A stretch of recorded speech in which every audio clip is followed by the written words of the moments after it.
Are you aware of the information that formed the basis for Director Comey opening a counterintelligence investigation as he testified in July of last year?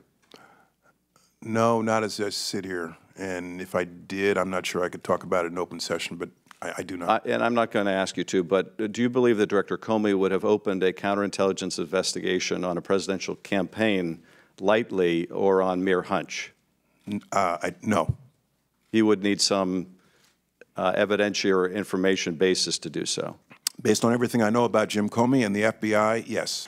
My view is that we needed to do it, and we needed to do it well before the election to inform the American voters of what we knew and what we saw, and that it would be unforgivable if we did not pre-election. And I'm glad we did it. You know, Congressman, every big national security, Homeland Security decision I've made in my time, somebody always criticizes you for doing it, and then somebody else criticizes you for not doing it sooner. The DHS's connection with the DNC was, or consultation with the DNC was, after you became aware of the hacking and they became aware of the hacking, as to what was offered them, what they accepted? Was there any level of cooperation at all? To my disappointment, not to my knowledge, sir. And this is a question I asked repeatedly when I first learned of it. You know, what are we doing? Are we in there?